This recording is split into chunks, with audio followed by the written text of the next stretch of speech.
Welcome in then to what is the final show of the week. I'm Dan Thomas, joined by Shaka Hislop, Ali Moreno and Stevie Nicol. There's only one place to start.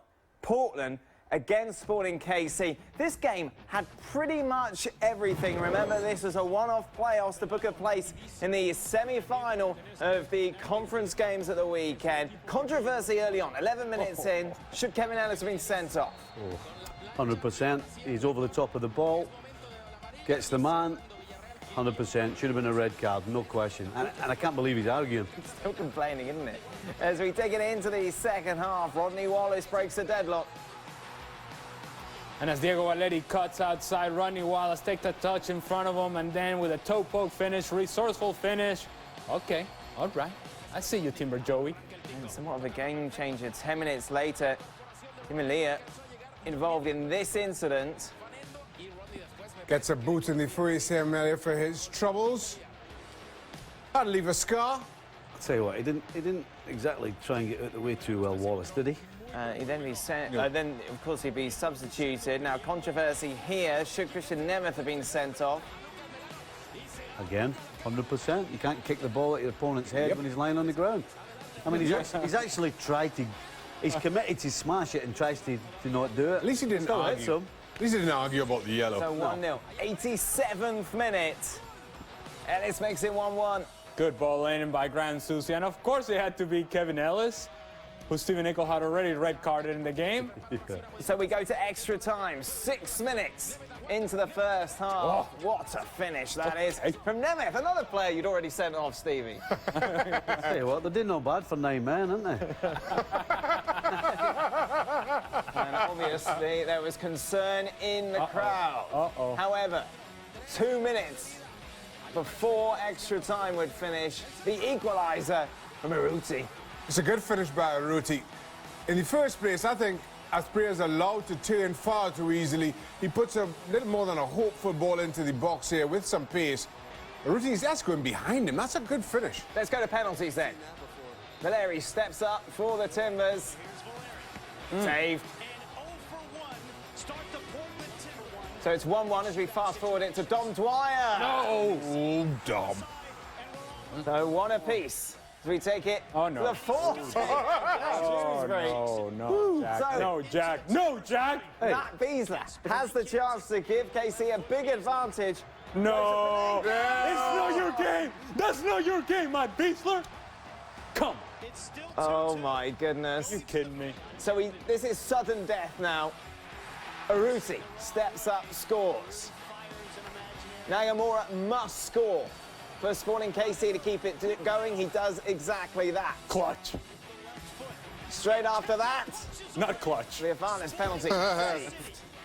Ellis, this is the book Sporting KC into the semi-finals. Denied by the post. Pow. Save. Sporting KC with another chance then.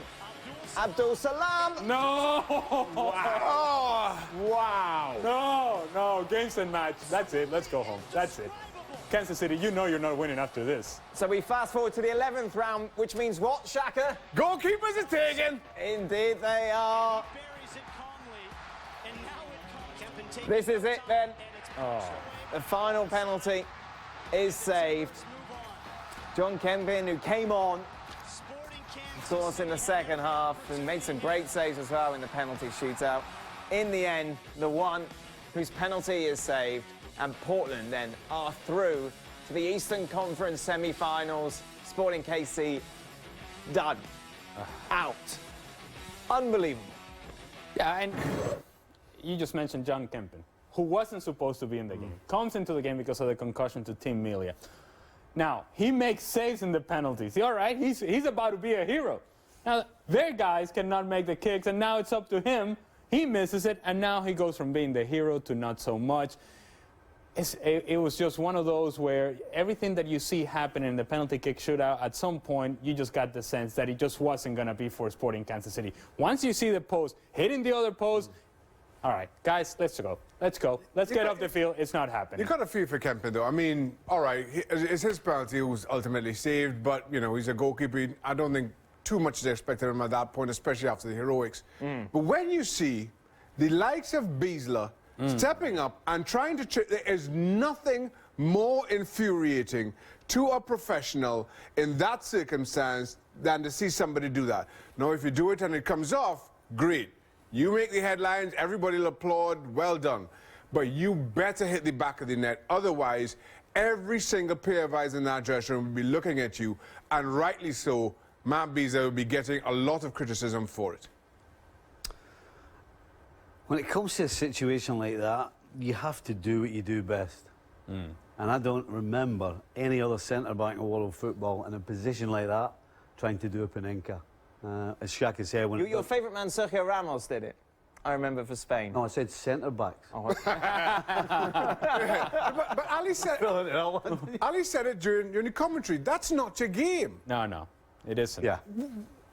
You go to basics. And whatever it is, whether it's a penalty, whether it's a challenge in the box, whatever it may be on a football field, you have to go back to the basics and do those things correctly. And when you stray away from it, that's when things go wrong. That's what happened. Particularly when it's a high-pressure moment, when it's a moment where you can't get too cute, when it's things that do not come natural to you don't all of a sudden become natural in that moment of highest pressure. Yeah. That's when you have to, okay, hold on a second. What is it that I do best? Right. And where is it that I'm going to give myself the best chance to score this penalty? Man, it's a shame for Sporting Kansas City. That's what Quaresma did at the end. Just just hit it as hard as he could. Best playoff game ever? No. Best penalty kick shootout ever I've seen. Yeah, it was. Let's be honest. For actual soccer quality, it wasn't very good. As a spectacle, but with regards to drama, great. It was fantastic. As a spectacle, from a neutral's point of view. Correct. Okay, so I think I said Eastern before. It's, of course, Western Conference semi-final, which sees Vancouver take on Portland. You take a look at when these two teams have met this season. Portland yet to get the win. Just a reminder, these games now will be played over 2 legs. Yeah, and Vancouver is sort of the great unknown, really, when it comes to the Western Conference. And they finished second in the Western Conference, and people are thinking, well, hold on a second, whatever happened to Seattle? Whatever happened to LA? Whatever happened to Portland? And yet it is Vancouver that finished second. And yet there is so much that is not expected out of Vancouver and so much expected from Portland. And after seeing what I saw last night, it's a matter of fate. And I don't go against fate. Oh, you said it's written in the stars. Well, when you see the ball hitting the post and going to the other post and come back out, you know what? There's something else above all of us that is taking care of Portland right now. I'm not going against that. I'm with Ali on this. This is about momentum and fate for Portland. You don't come that far, see those things happen, and feel that it's not written in the stars for you. Poppycock. Absolute nonsense. Absolute nonsense. I had a cup of tea this morning and it said Vancouver, so I'm going to stick with Vancouver. Listen, Vancouver will have the legs. What was in your tea? Well, you read the tea leaves, don't you? I've got to explain it. Listen, Vancouver will have the legs over Portland, no question. So Vancouver for me, and away with your nonsense. It's tight, by the way. 51-49 is the SBI shown. And a reminder, that is one of 2 games on ESPN on Sunday, 5 p.m. Eastern, Portland.